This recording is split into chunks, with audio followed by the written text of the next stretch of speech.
Welcome to the Fantasy Champions Fantasy Football Podcast. Here's your host, Morgan Colby and Rick Lemon. What's going on, Fantasy Champs?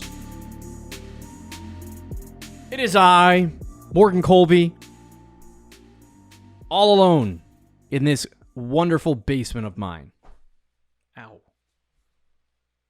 Swinging my arms randomly and ferociously without Rick here. Rick, we record the podcast together most of the time. And we usually do them both in the same day. And he did one, and he was not feeling good after the second one. So we were like, you know what? We are going to let him have the rest of the night off, and I'm going to record this episode by myself. So this should be 10, 15 minutes of glorious fantasy football content for redraft. Because we're back at it. After the NFL draft, we are going to hop right back into all of the redraft content that we're going to have. We're going to have a million mock drafts. We're going to do all the things that we normally do, and we're going to step to the plate and give you the content that you need to have success in your fantasy leagues for 2023. And this is a little bit of a sneak preview to that. Usually around this season, we mix in some redraft content episodes along with our dynasty episodes and talk about some must-draft running backs, must-draft players in general for the 2023 season. And we are going to do that probably over the course of the next two episodes, must-draft wide receivers, possibly next week, and then a rookie mock draft going into the NFL draft. I usually like NFL draft week to be that. But we got some good stuff to talk about today. Before we do that, check out our website, fantasychampions.com. Follow us on Twitter, Instagram, Facebook, TikTok, all those good platforms. If you're listening, if you're watching on YouTube, subscribe, click the bell for notifications, like and comment down below. So do all those good things. I was gonna say today is 1 week, one glorious week away from the NFL draft. 8 p.m. I believe is when the draft starts, and I sit there for hours waiting for Bijan Robinson to get drafted by whatever team he ends up. I'm actually curious to see what teams he gets mocked to the most, which I was going to pull up, but I don't even think I have PFF open. Let me see. Bijan. We got here. Who you getting drafted by? Trends. Dallas. 34% most drafted by Dallas in mock drafts on PFF. Then we got Philly at 16% and Detroit at 11%. Interesting. That would be gross. But I mean, another wasted first or second round pick on a running back for Detroit would be funny. But anyway, Bijan, we'll find out where he goes, as well as some of these great quarterbacks and wide receivers, and see how, all these rumors, and Adam Schefter talking about how there's only going to be 2 quarterbacks taken in the top 5, which a lot of people thought there was going to be 3 or 4. People talking about how the wide receiver class is not as sought after as people in the media think the receivers are. So a lot of different stuff floating around. We're going to see. We're going to see when NFL draft happens, when the NFL draft happens next Thursday, where these guys go, what the landing spots are, what the value is of those players, and what their landing spots might be, and how it affects our rankings and all that good stuff. So we'll give you a draft recap and all the good goobly-goop that comes along with that. That's an old man phrase, I guess. But like I said on this episode, we're going to talk about some must-draft players for the 2022 fantasy football season, 2023 fantasy football season. So must-draft running backs for the 2023 fantasy football season. There you go. And we're going to walk through that. So without further ado, let's jump in with our number one. Well, these aren't ranked. I always do this. They're not ranked. They're just 5 guys. The first guy I'm going to talk about, Bijan Robinson. Love Bijan. I think this guy, the expert consensus ranking for him is currently 7. And my ranking for him currently is, I think, 7 or 8 as well, but I just want to confirm that.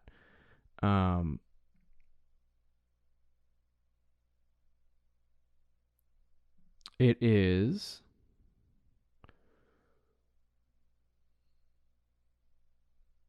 He's actually unranked on my rankings right now. I haven't even added him. Gee whiz. So yeah, I probably would put him right around 7, 8, or 9 on my rankings. But he is one of the guys. I'm really hoping that by the time we hit draft season that he is not going in the first round. But the last time we had a running back this hyped up in fantasy football, it was Saquon Barkley, and he went number 6 overall, I believe, that year in ADP. And to me, it was just kind of like, all right, this is really good, for Bijan. I mean, this is really good for people who have the number 6 overall pick, but I like to draft these running backs that go off in the first round that I can snag in the second round, snag in the third round, that have a higher ceiling, because not a lot of people are looking at them. They're like nervous because they're rookie running backs. But when you have a running back that is this sought after, it's going to be hard to get him outside of the first round. But if you are I wouldn't suggest drafting Bijan Robinson ahead of some of these running backs that we have here, like Jonathan Taylor and Christian McCaffrey and some of those guys. But I definitely would take him as my 6th, 7th, 8th, 9th, 10th running back off the board. And if he's available late in the first round, early second, he's a must draft. He's a guy that you have to get on your fantasy team, because it doesn't really matter where he goes. He's a freak. He's an absolute freak. And we talked about him a little bit on the running back ranking show for, give you, it's our ranking, but it's also a kind of like a slight introduction to the running back position going into the NFL draft. And so we talk about some of these guys. He's just a complete back. And he's ridiculously fast. He can do basically anything that you want him to do. And it just makes him a dynamic player. And I'm trying to pull up his profile right now, player profiler, so I can give you his 40 time, because I don't know if he ran a 40. Let me see if he ran a 40. So it was a 4.46. So he's a 5'11", 250-pound running back that ran a 4.46, 87th percentile. Speed score 89th percentile. His burst score 82nd percentile. He's number 7 at the running back position with his athleticism score in this class. So he's very good. He's big. And like I said, he's complete. He can pass catch. He can run. He can do all those things. So it makes him a desirable running back to have, because you want guys that can do both. You want guys that can run. You want guys that can catch passes, right? And so there's very few running backs that can do that in the NFL. And the guys that can and have done it in the past are the guys that excel at a high level. So Robinson has, answers for everything. He can run with power, speed, elusiveness, all of that stuff. He also can pass catch. Like I said, his on the player profile, you go to their website, his college target share, 10%, 77th percentile. So that tells me he can pass. Anything above 70th percentile or higher is a good pass catching running back. So he obviously can do that well. So I think, there's obviously hope and excitement for this player. And if he goes to a team like the Eagles or he goes to a team like Dallas, those two teams are going to utilize Bijan Robinson effectively. They're going to utilize him with reckless abandonment. They're going to give him as much work as they humanly can and get him the ball.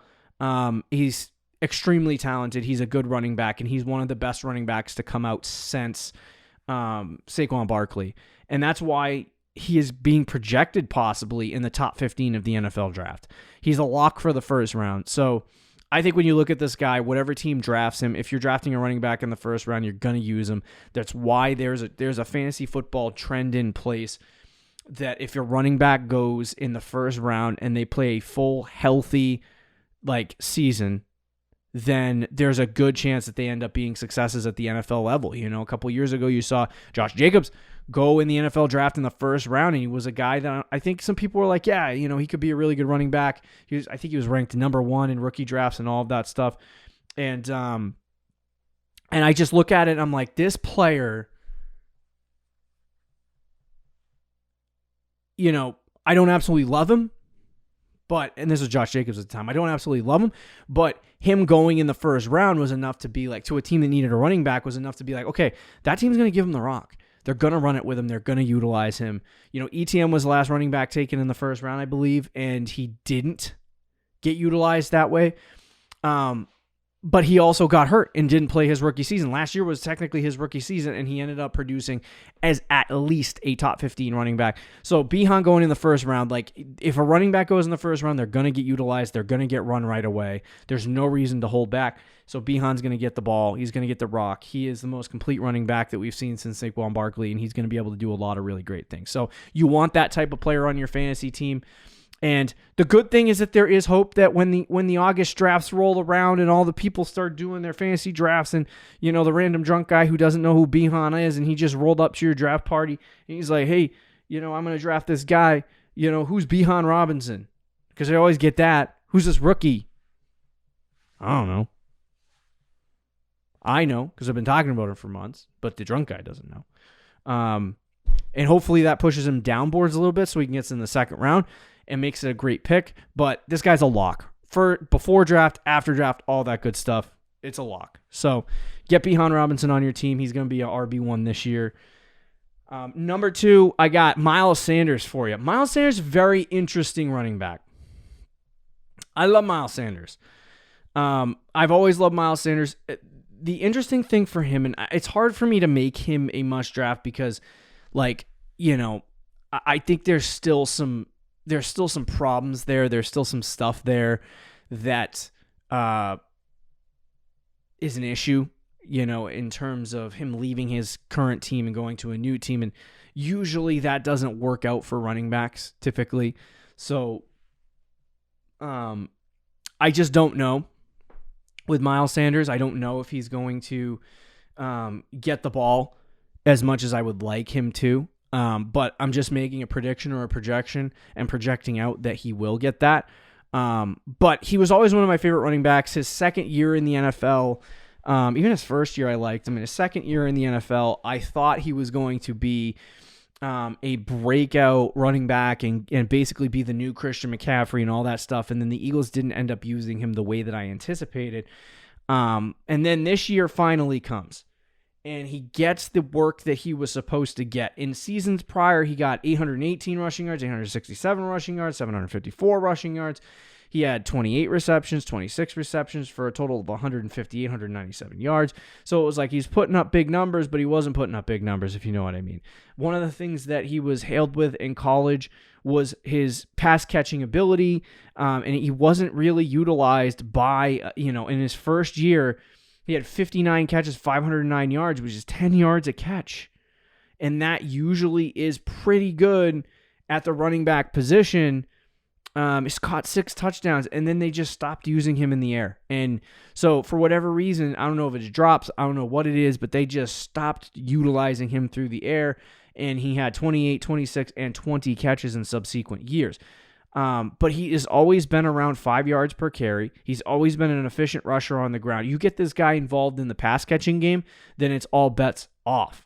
He had 259 rush attempts, 1,269 yards this year, 11 total touchdowns. He had 78 receiving yards and 20 catches. So an area in PPR that he needs to improve in is that pass catching area. But the big thing about Miles Sanders is that he moves from Philadelphia, where they weren't using him through the air, and they like to deploy several running backs, to Carolina, where, in case you didn't notice, last year they started the season with a running back by the name of Christian McCaffrey, who is talented, yes, and who, changes an offense, yes. When you get a player like that, you are going to feed him the ball.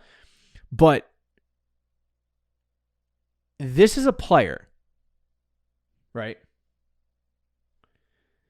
that comes now into Carolina. And he's going to get the rock. Like, they're going to give him the ball 250 plus times on the ground. That's going to happen. It's not going to not happen. And based on his averages for a majority of his career, he's probably going to end up with, I would say, with a worse offensive line, he'll probably end up 4.5 yards a carry or something like that. But you're going to see him, I think, increase in the reception department. And with a younger quarterback coming in and some of that situation, they're gonna rely on Miles Sanders, the contract that they gave him, all of that stuff. They're not looking to go into the draft and get a running back. They're not looking to add more running backs to that backfield. They're looking to give the ball to Miles Sanders a million times, and that's just what Carolina has done. Regardless of the coaching staff, they've given the running back that has been the main back the ball for the majority of the season. So if Miles Sanders goes out this year, plays 17 games, I think you could be looking at a 250 rush attempt, 50 reception season, which is basically 300 opportunities to score fantasy points, which is exciting. So I think Miles Sanders is a definite snatch and grab. He's a definite must draft because I think there's opportunities for him in Carolina as long as he stays healthy and he's there. He's a good draft selection right now. His ADP is currently 73.3 on Player Profiler here. So he is getting drafted not in the first 12 rounds. I mean, not in the first 5 or 6 rounds, but he might even fall to the 7th. So I think he's a great draft selection. I've been drafting him. I'm going to be drafting him in all of my drafts on Underdog. I'm going to be drafting him in all my redraft leagues and trying to trade for him in Dynasty at lower values because, people aren't going to think the same thing, but he's going there to be the lead back for Carolina, and Carolina is going to give him the rock. So I'm excited to see what he does in Carolina. Typically don't like when running backs switch teams, but this particular one, they're going to give him 300 carries. I definitely believe that. Just based on their histories and stuff like that. Because even when you look at the backups that played, last point on Miles Sanders, the backups that played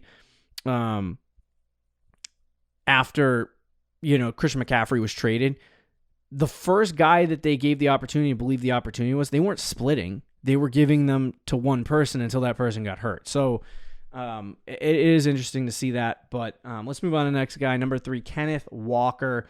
And I'm going to try to move through these guys a little bit faster because I got caught up on Bijan. Love Bijan. But Kenneth Walker had a great season last year. He ended the season in a tough fashion. Or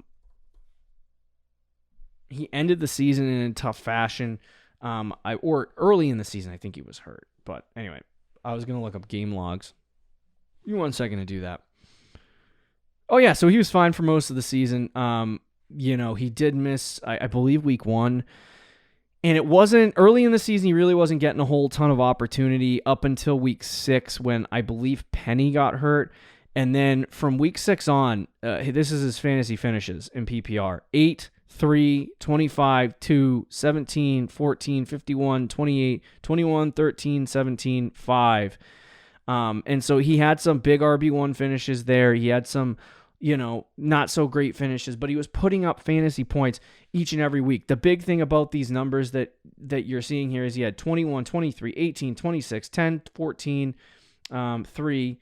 I believe he missed week 14. And they had 12 in week 15, and then 26, 23, 29, and 15. So when he was there and available, he was getting the rock.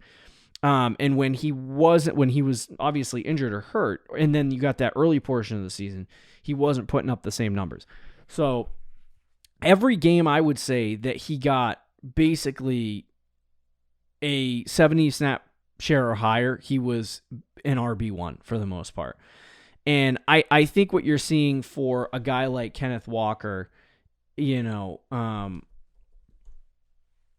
is that he is going to get the opportunity going into next year. And I think there's a lot of running backs that I like from the last draft class that had success this year, but this one is healthy. And if Breece Hall was healthy, I think he'd be the number 1 running back off the board. And, everyone would, or not number 1 running back off the board, but the number 1 second-year running back off the board. This guy right here, Kenneth Walker, was healthy last year for the most part. And he finished the season, and he played in the playoffs, I believe. So, you have those situations, but if you take all of his starts and you add them together, and there's a game in there where he only had 3 carries because he got hurt, He has 317 rushing attempts for 1,397 yards and 12 touchdowns. He also adds 32 catches for 233 receiving yards on top of that. They want to use Kenneth Walker like they used Marshawn Lynch back in the day. Give him 300 carries. Give him 40 catches. Get him the ball as much as humanly possible. There's a reason why this guy is going as high as he is in drafts. Right now, he's pick 15 according to Player Profiler's ADP right now. And I look at this and I'm like, pick 15 is like early second round. And I'm not even going to lie. I love that. Like, if I could get Kenneth Walker in the second round, that's great. Because right now, his ECR, expert consensus ranking, is 5th. So, like, I don't know if this guy's going to end up going in the top 5 in drafts. But, like, if I can get him where the fantasy football where a player profiler has him going, which is pick 15, then I'm going to smash that all day. Because this guy is a ridiculously good running back in fantasy football. So, and he's going to get the rock. Like, nothing's going to change here. You know what I mean? He's going to get his rush attempts. He's going to get his receptions. Like, all of that stuff is going to come. But, like, just looking at his paced out numbers from last year, and that includes games where he had, like, 3 carries. This is just, like, when he was on the field and active and getting work, he was getting a lot of work. So, I think it's safe to draft Kenneth Walker. I think he's going to be one of the top running backs in fantasy football for the next couple years. If you're in a keeper league, like, you know, and you can draft this guy in the second round, like, smash it, because then you can keep that, you know, player for the next season. You got a superstar running back for 2 years. So this guy's really good. I would take him on my team. Must draft. Got to get him. You know, he's one of those. He might end up being a first round pick when it's all said and done. Like, but we'll see. Tony Pollard, next guy on the list. Tony Pollard actually had a very interesting season last year. And, you know, obviously everyone knows of, you know, my man's Zeke Elliott from back in the day. He was the guy for a majority of the time, you know, for the last 6 years, 7 years. Tony Pollard was drafted to basically be his backup. He's been in the league for 4 years. This year was his first year kind of getting to 1,000 yards rushing. He's been a 5-yard-a-carry guy 3 out of the 4 seasons of his NFL career. He's a great pass-catching running back. He's had 39 receptions each of the last 2 seasons. So he does a lot of really good things and a lot of things well. Zeke is no longer a part of the Dallas Cowboys. They let him walk. He does not have a team yet. There's rumors that he could go back to Dallas on a restructured deal or a restructured contract. But I could see him, you know, kind of moving in a direction of being a, you know, a backup running back if he re-signs with Dallas, or going to a team where he can compete for a championship, like, you know, like Kansas City. Obviously Dallas is competing for a championship, but I think they know what they want, and they franchise tagged Tony Pollard for a reason. They didn't keep Zeke and say, all right, Pollard, you can walk and you can go. They think this guy is legitimate. And I think if he gets the Zeke work and Zeke does not return and they don't draft a running back and this guy stays put, this is why Tony Pollard is a little bit more risky. But if he gets the work that Zeke also got, you're talking about a freaking running back at this point.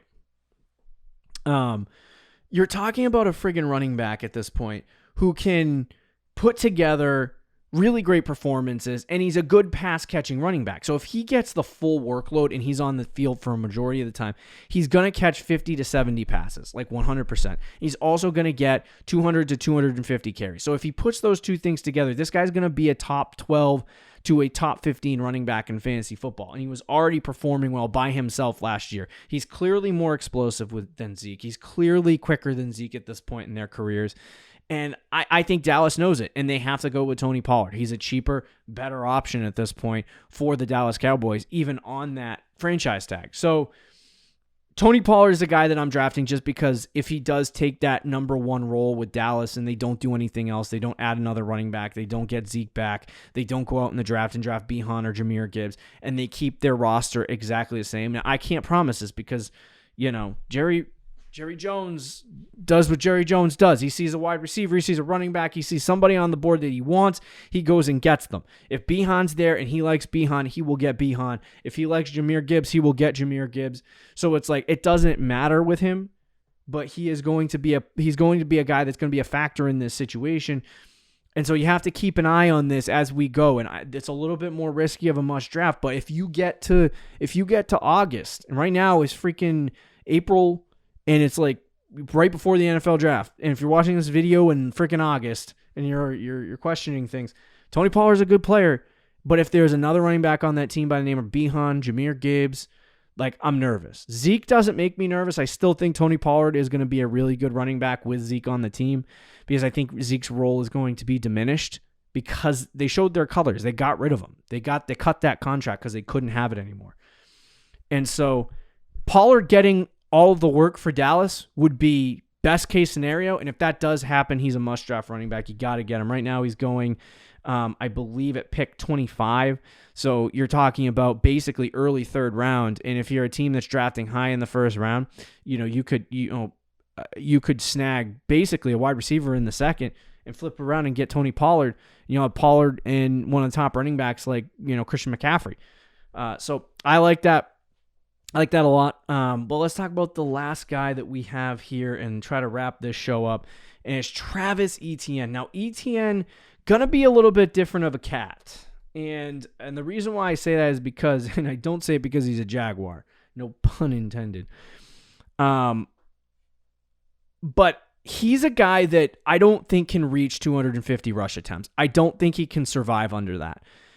So he's a good running back. He got 5.1 yards a carry last year, 1,125 yards. But I think around 225 is where you're going to see him stay in terms of rush attempts. I wouldn't be surprised if he drops into like the 200s and he's like Alvin Kamara from that perspective, where he's a guy that gets around 200 carries, but that's where he stops. So he doesn't get any more carries than that, and he kind of sticks around that vicinity. Last year he had 35 catches, 316 yards in 17 games. They need to get him the ball more through the air. So he can't really get the groundwork and they're not really giving it to him through the air. But there were opportunities and there were moments last year where he wasn't, they gave him that opportunity or he had a drop or things happen. So this is his second year in the NFL.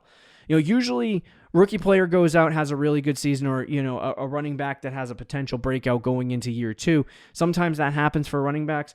I think this is technically his year two in the NFL, but I would love to see them get him the ball more through the air. If he gets 50 to 60 catches on top of his 220 rush attempts, you're talking about a guy that's at 275 to 300 opportunities. In PPR leagues, he would be a dream.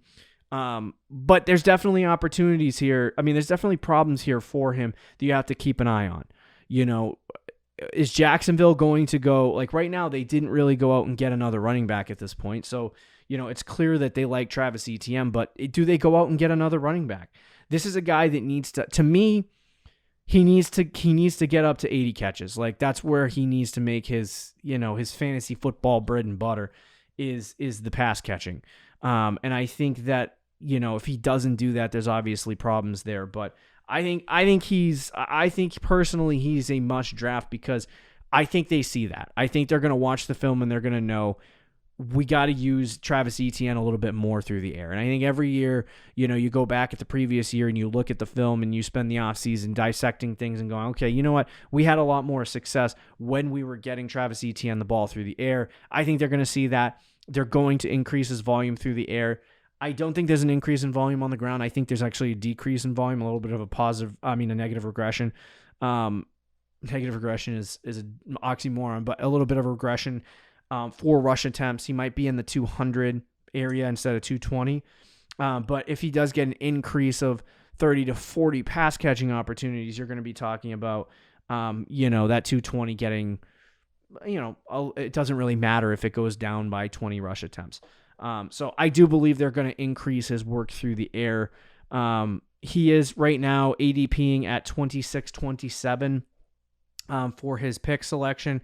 So very interesting area for him. I think I really like his selection at 26, and I think there's some good news there for Travis Etienne. So must draft for him. He's one of my guys. I absolutely love him. And I hope that they start to utilize him a little bit better than they have in the past and realize that he's not really, a ground and pound guy. He's a guy that you got to get the ball through the air. So I hope they realize that. But there you go. There are your must-draft running backs for the 2022 fantasy football season. We got Bijan, we got Miles Sanders, we got Kenneth Walker, we got Tony Pollard, we got Travis Etienne. Last year, I don't think you would hear me talking about Tony Pollard. I would have been like, what are you talking about? We'll see you next week, guys. Bye. Thank you for listening to the Fantasy Champions Podcast. Make sure you subscribe on iTunes and YouTube and follow us on Twitter @TheFFChamps.